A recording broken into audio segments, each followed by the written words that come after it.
Chapter 12. To the air. We walked back through the labyrinth of aisles packed with weapons and exited the armory. We're heading to the hangar now, John mentioned. I understood the mission's urgency, but the fact that we were leaving so soon still rattled me. I took a deep breath to center myself. The sooner we go, the sooner I have the chance to learn about what could have happened to my brother. As we hurried to our flight, we weaved our way through the crowds of other busy workers and soldiers. This part of the base was still new to me, so I was treated to some new and unusual sights. We rushed by a bar with seemingly ordinary people inside. Well, normal enough except for the fact that they were in a bar this early. They were huddled around a giant television watching football. Something good must have happened because the group cheered. Diane caught me staring and nudged me. They work the night shift, so the morning is their evening, she assured me. The base was full of strange shops, but the most surprising sights by far were the normal ones you'd see in any city. My jaw dropped as I passed by both a popular coffee shop brand and a famous burger restaurant. My eyes widened in disbelief. I guess they really do have those everywhere, I whispered under my breath. We came to a large steel door that had to belong to the airplane hangar. The doors slid open, allowing us passage inside. While the group walked forward, I stopped to wonder at the size of it. The hangar had a runway at least 1 mile long filled with different planes. I spotted a trio of old Gneiss 94s that had seen better days. Their paint was faded, and they sported some battle scars. That model of plane was a real antique, but I suppose a clandestine operation has to take what it can get its hands on. A somewhat newer pair of Ravelin 15s were being worked on by a greasy maintenance crew. Their sharp, modern design made them ideal for dogfights. A Ravelin 15 wasn't top of the line, but it wasn't a toy either. I spun in circles trying to take everything in at once. After I was done gawking in amazement at my surroundings, I noticed that the group had left me behind.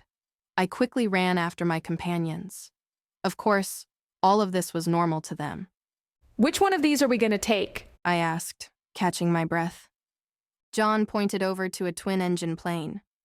That E356 will be our transportation. John gestured at a fat-looking cargo plane. It was developed mainly to carry troops and cargo. It's amazing we got our hands on one because very few were ever built. This one has been modified with airline passenger plane-like seating to accommodate us more comfortably. I nodded, genuinely interested, albeit a little overwhelmed. We approached the aircraft, taking little with us, merely the clothes on our back and the weapons flung over our shoulders. Before we boarded, Daniel came running toward us red-faced and breathing heavily. He waved his hands frantically, signaling for us to wait while he caught his breath. I just wanted to see you guys off and wish you good luck, he said between labored breaths. Each of us thanked him, excluding Seth, who merely nodded in Daniel's direction. Daniel nodded back in acknowledgement. After saying our goodbyes, we stepped onto the aircraft that would take us into, and hopefully, back out of danger. The group of us filed into the plane and stowed our weapons safely in the back. A misplaced handgun sliding around the cabin and putting holes in unwanted places would be unpleasant, to say the least. Seth stubbornly kept his mystery weapon with him. I sat near the middle of the plane while John and Diane settled in next to each other on the row in front of me.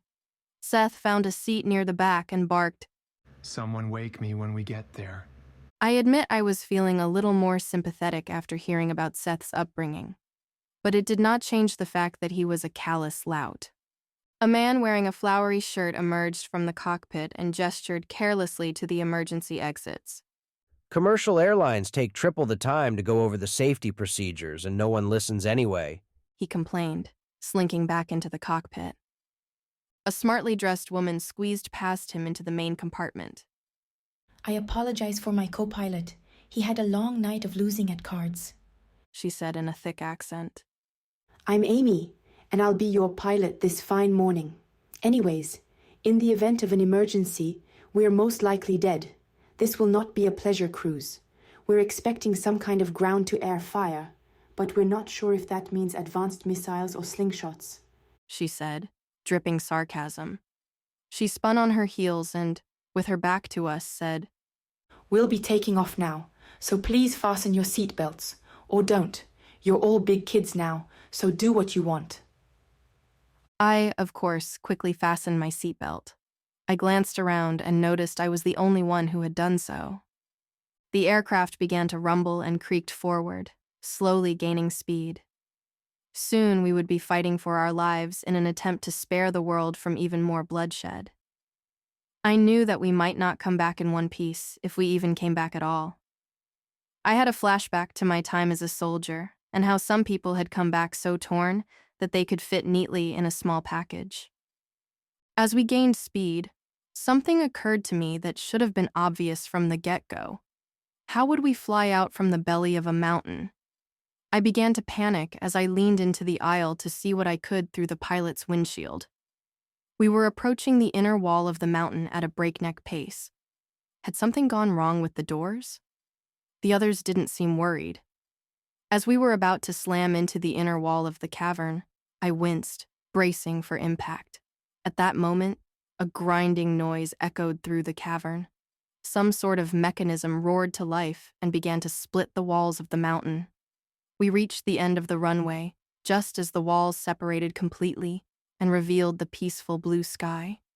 We were able to pass safely out of the mountain and into the welcoming air without so much as a bump. Will there be an in-flight movie? Diane asked innocently. What the heck was that? I exclaimed in bewilderment. Hmm?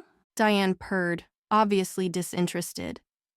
The doors, the mountain, they open. I sputtered, shooting forward in my seat.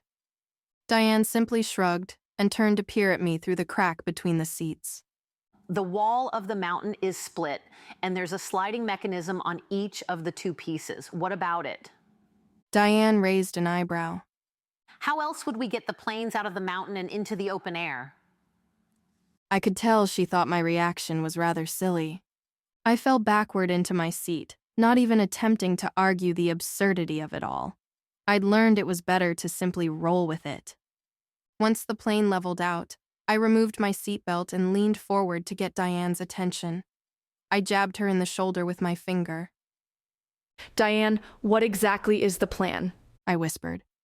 She brushed a bit of hair from her eyes, turned in her seat, and narrowed her eyes. She had a serious look on her face, something I had rarely seen thus far. We'll get dropped off several miles from the bunker and make our way toward it on foot while doing our best to avoid detection, Diane explained. John snored loudly. Diane shot an annoyed look his way. When we reach Fort Romekin, our objective is little more than to sabotage the facility and destroy their equipment in order to make their twisted vision impossible. But she wiggled her finger in the air before pointing it at me. As simple as it may sound, there will be no shortage of dangers, and the possibility of us being killed, or worse, is extremely high. She grimaced. As Diane turned back around, I could feel the color draining from my face. These people are not normal, I thought. It was hard to believe that a short time ago, I was relaxing at my secluded home. They say ignorance is bliss, but it doesn't save the world. I leaned my head against the window and peered out into the clouds floating carelessly in the breeze. To be honest, I was a bit jealous of them. It wouldn't be so bad to be a cloud. Floating, I said, stifling a yawn. Just like a cloud. I drifted off to sleep. The others are running ahead of me. I can't catch up. It is as if I am running in slow motion. I reach out my hand and try to call for them, but no sound comes out. I fall behind even further. For every step I take, they bound ahead 5. Eventually, I lose sight of them. Darkness closes in, and I'm alone. I awoke, gasping and covered in a light sweat. I sighed. Diane came down the aisle of the plane, pushing a small cart. Hungry? She asked. I looked at the others and saw that John was slowly munching on an exotic-looking salad, while Seth cut away at a bloody steak. Sure, I said, rubbing the sleep from my eyes. What have you got? I leaned over to look at the items filling the cart. Well, She started. there's the salad and steak like those two are having, and then there's lobster, sushi, chicken, oysters, caviar, a fruit platter. I stared blankly and stayed silent, waiting for her to stop talking. Grilled vegetables, lasagna, and sandwiches. She finished, counting on her fingers. There. I pointed at a sandwich. That's fine. She eyed me up and down. Oh, well, that's no fun. Diane teased. She reached under the cart and pulled out a plate with a simple but nice sandwich resting on it. Thanks. I said, incredulously eyeing the cart. Diane wheeled it back to the front of the aircraft, plucked a plate from it, and sat back down in her previous spot. I peeked over the back of her seat to see what she had gotten. Of course. I sighed. She had selected a fat wedge of cake. After John, Seth, and I had finished our meal, and Diane was chewing on the last morsel of her cake, the pilot emerged from the cockpit. We are nearly at the jump zone, so please put on your parachutes and grab your weapons. She boomed. Parachutes? We're jumping? I howled. Yeah, how else could we infiltrate enemy territory? Seth scowled. Diane said we were getting dropped off. I pleaded. Dropped off the back of the plane. Diane cackled, donning her parachute. We can't very well land at the front door. Their anti-aircraft would chew us to bits. Diane hoisted her rocket launcher, ready to jump. John strapped on his rifle and buckled the last strap of his parachute. Seth gripped tight to his hidden weapon and held his chute lazily by his side. I clutched my gun close to my chest while I looked frantically for a parachute of my own. Hey, Amy called out to me. I turned as she whipped a parachute toward me. I caught it with my chest and took a step backward to take on the weight. I read the mission briefing. Good luck. She gave me a thumbs up. I looked for a long time at the parachute in my hands. Thanks. I gulped, heading for the door.